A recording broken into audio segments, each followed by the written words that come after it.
Hello everyone, welcome to a new series I'm starting, What If Deku Had Spider-Man's Powers? But before we get into it, hit that intro.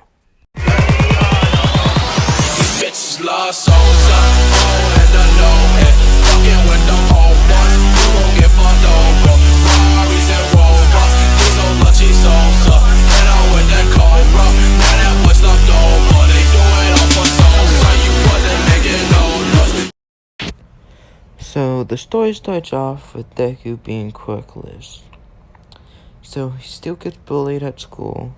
Bakugo still makes fun of him.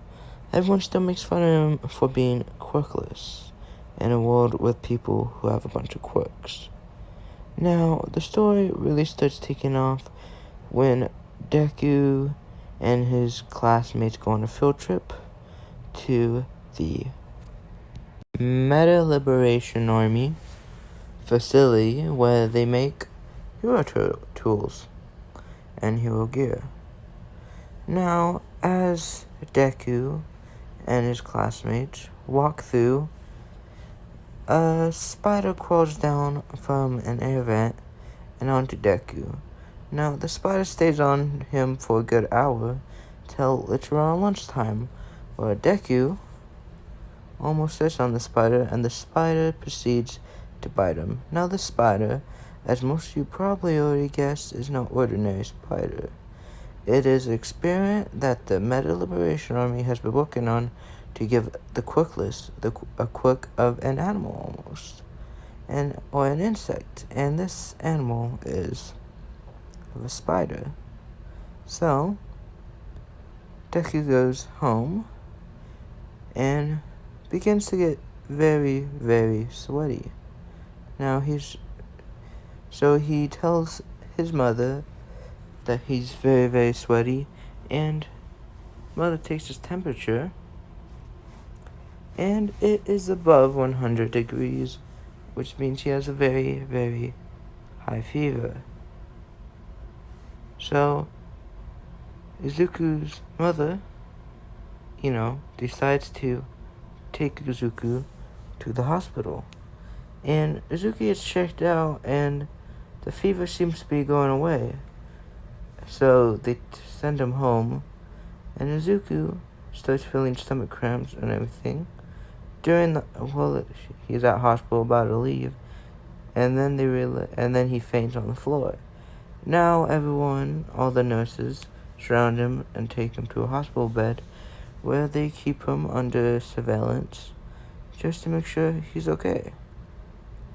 Now he wakes up the next morning in the hospital bed, and the nurses all make sure that he's okay. And Izuku seems to be fine. His temperature is fine. His heartbeat's fine. Everything seems to be fine. So they think it was just a one-time episode of like a fever or something. But just in case, they give him medication. Now, while he's getting out of the bed, he accidentally rips off one of the bars around the bed. And all the nurses look at him saying, "What's your quirk? Do you have control of it?" And Izuku looks at him saying, "I'm quirkless." And other nurses are like, "What? You must work out or something, because you just broke one of the metal bars." And Izuku's like, "What?" And he looks on his hand, and it's sticking to his hand. It's just like, it's sticking to my hand. I can't let. And then the nurses say, "You prankster. What's your quirk?" And Izuku starts freaking out, like, "Really, I don't have a quirk. I really don't have a quirk." So then the nurses check his profile, and they realize he doesn't have a quirk. And then the nurses realize, "Are you some type of late bloomer? We think you just awakened your quirk." And Izuku's just like, "Wait, really?" Go to the actual quirk doctors to see what it is, and they can examine it, because usually late bloomers usually have really strong quirks that they can't control. So the nurses and doctors tell Izuku's mother, the news about him manifesting a quirk. And they all explain to her that could have been why he could have been having a fever, because his body wasn't used to the major change.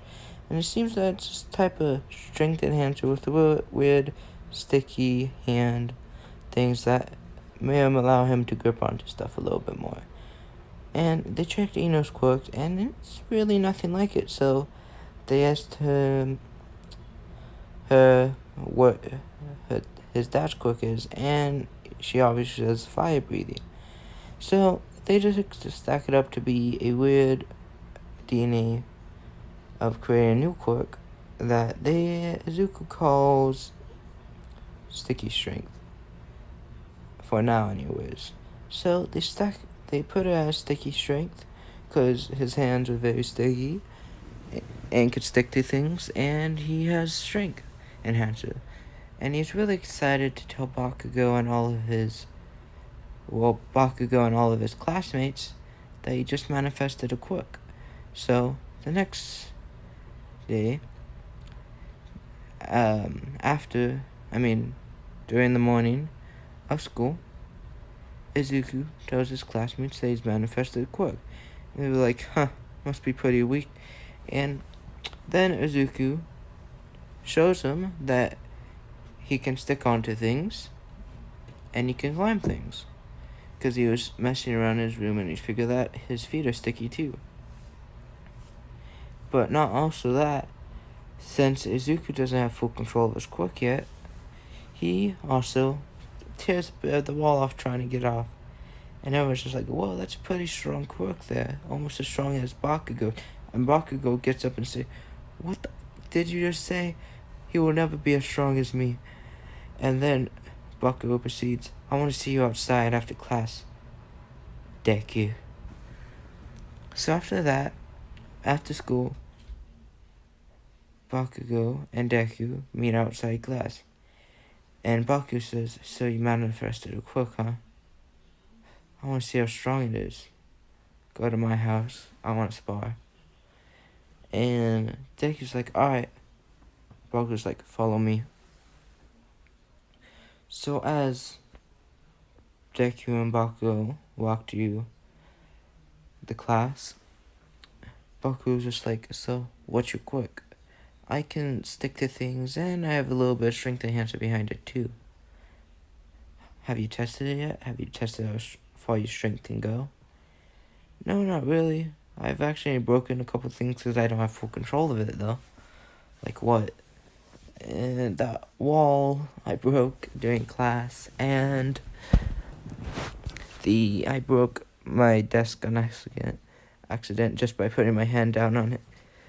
Really? Interesting. Bakugo is thinking of a strategy that he could beat Deku and show that his quirk is still stronger than his. And then they reach his house. So Bakugo tells Deku and his mom that they are gonna spar in the backyard. And Bakugo's mom says, alright, just don't make a mess back there. And they begin the spar. Now, Bakugo's mom's house backyard is pretty big, pretty decent size, but still, Bakugo still has some respect for his mom, so he tells Izuku, don't make a mess, okay? Otherwise I'll beat your ass. So then, Izuku says, alright, let's go. So then, Bakugo rushes at Deku, and Deku dodges. Pretty fast, actually. It's like, whoa, I felt like you were gonna do that. You probably studied me. Bakugo sums it up too. So he charges at him again and again and again, and Deku keeps on dodging him. He's just like, how do you know all my movements? And it's just like, I sense it. Maybe that's part of my quirk too. And then Bakugo's just like, no matter what, you won't be able to dodge this. And Bakugo lands a not full power, but a decent explosion on Deku, and Deku goes flying and sticks to a fence, not breaking it, but slightly damaging it. And then Deku jumps off of the fence, going after Bakugo, and Bakugo's getting ready to explode, and Deku's getting ready to punch him. And then they land each other punch, knocking each other both out, showing Bakugo that they're around even strength. When Deku and Bakugo wake up, his mom has put Deku on the couch and Bakugo in his room and made them both a cup of tea. And then once Bakugo wakes up, Bakugo goes downstairs saying, Deku, your quirk is pretty strong, not gonna lie. This means we could be rivals, but only if you train hard enough, because I'm gonna be training double as hard now to beat you. And Deku says, nah, I'll train 3 times harder. And then Baku says, alright, we'll see about that. So then, nothing, the parts with All Might and the slime monster don't happen because instead of taking the under the bridge route, Deku follows Baku home. So now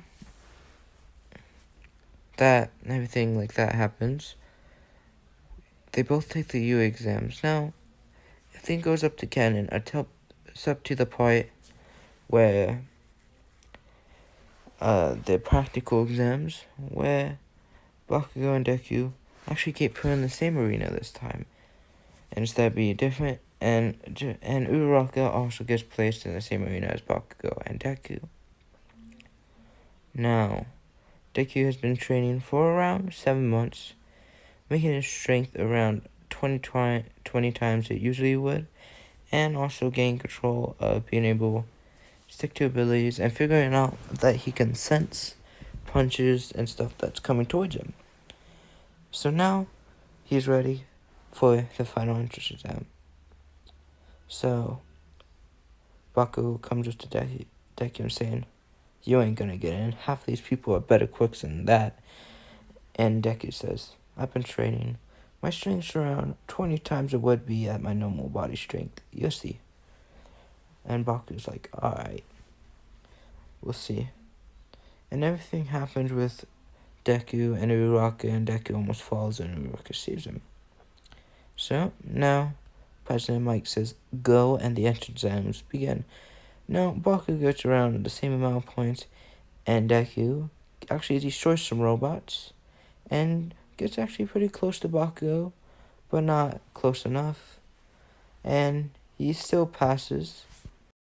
And in this timeline, Uraraka doesn't get stuck under the robot because she's in a different arena, and she passes her well.